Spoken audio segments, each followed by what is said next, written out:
thank you first for having me here. Excited to be here. Tell you a little bit about Elemental Impact. We are a national nonprofit, and we're in collaboration with the National Restaurant Association. And our tagline is sustainability in action. We are all about getting things done. I speak a lot. I like to say we're about looking at what could be done, isn't being done, and let's get it done. And we use the food service industry as our catalyst, but our focus is the entire corporate community. One of our big projects is the Sustainable Food Initiative. It's an outcrop from our Zero Waste Zone program that was mentioned earlier today that started in Atlanta. We had our 3-year anniversary last month. It was fantastic. And that was the Atlanta community coming together. We learned the lessons there. We learned how to create something, how to bring the possible from the impossible. We learned that collaboration is key. You don't do this on your own.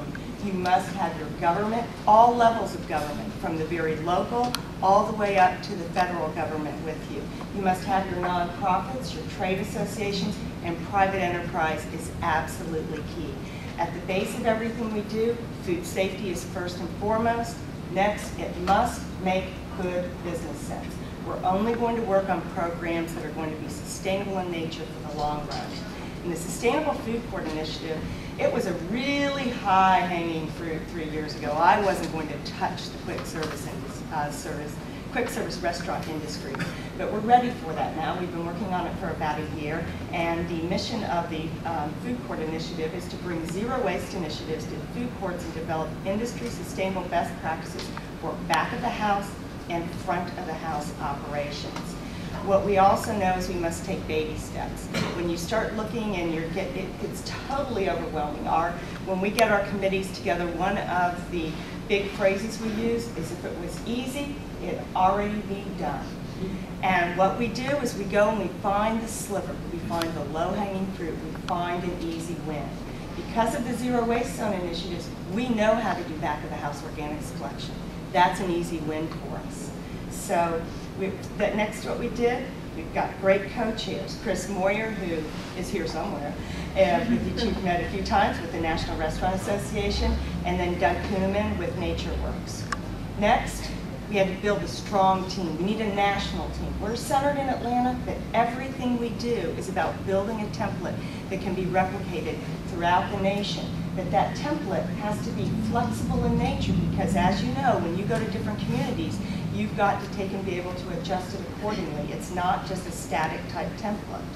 And here I've already gone through the different collaborative, but here we also need, in addition to our nonprofits, our food service operators, our properties owners and managers, and industry suppliers. The things that you're going to find out in a food court that make it more challenging than others is, number one, you've got a food service operator who doesn't control in general the disposition of their waste.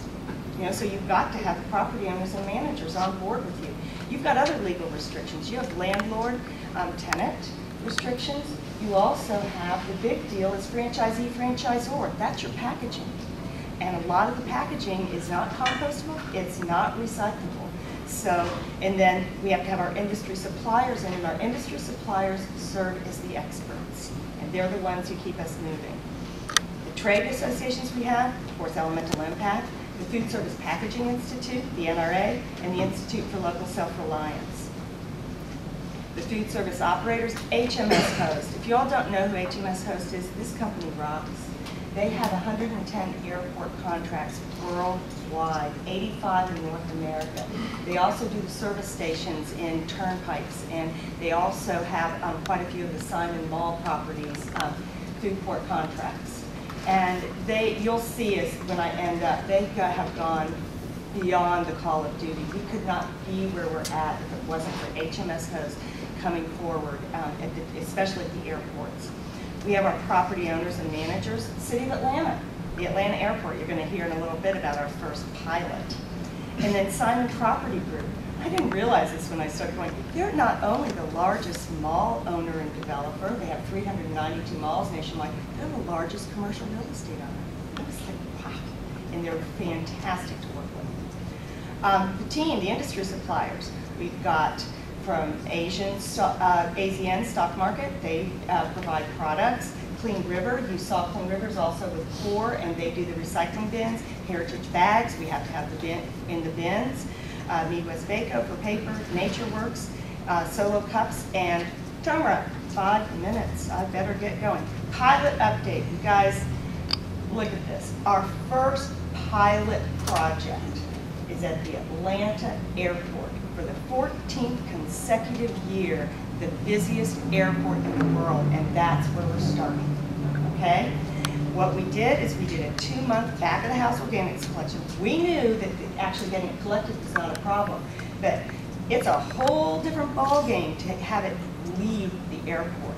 You've got TSA, security, you've got airplanes down there. This is literally being picked up on the tarmac. You have to dodge airplanes down there. I heard stories. We also had something else going. The new international concourse is opening up. Don't quote me, May 15th. This is huge, okay? And then there's project stages to simplify the process. I've already talked about the importance of that. What was phenomenal, as we started out, the Atlanta airport was in the process of an RFP for their entire concessionaires. This is the largest food service RFP ever issued globally. And because they were working with the Sustainable Food Court Initiative, they put a provision in their contract that requires all food vendors to use compostable serviceware and consumer-facing package and source separate organics for composting collection. This is huge. The world's busiest airport is saying this. This can be replicated. I was on the phone with the Portland Port Authority, that is Portland out west. They said, if Atlanta can do it, we can do it. This is going to set the stage for changing and shifting the entire quick service restaurant industry's packaging, because they're all at the Atlanta airport. We've already won an award, the Going Green Airports Award. We have 3 subcommittees: baselines, metrics, metrics, metrics, okay? We know what our baseline is, and then this is where the NRA comes into play, is they have a phenomenal metrics tool that you heard about earlier. They'll be using that. We have the Sustainable Packaging Subcommittee. I sent it off this morning, that's why I was late coming.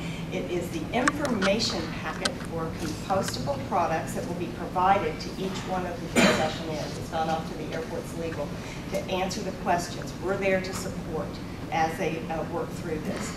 And then front of the house recycling centers. And we're working on some additional pilots, Simon Property Groups. Up in Charlotte, we've got tremendous work ready to go in Charlotte. The Georgia Dome, where the Falcons play, I'm meeting with them on March 15th, and it looks like they're going to be our 3rd pilot for an event venue, a sporting venue. We're working on an office complex, a government center, and a college and university.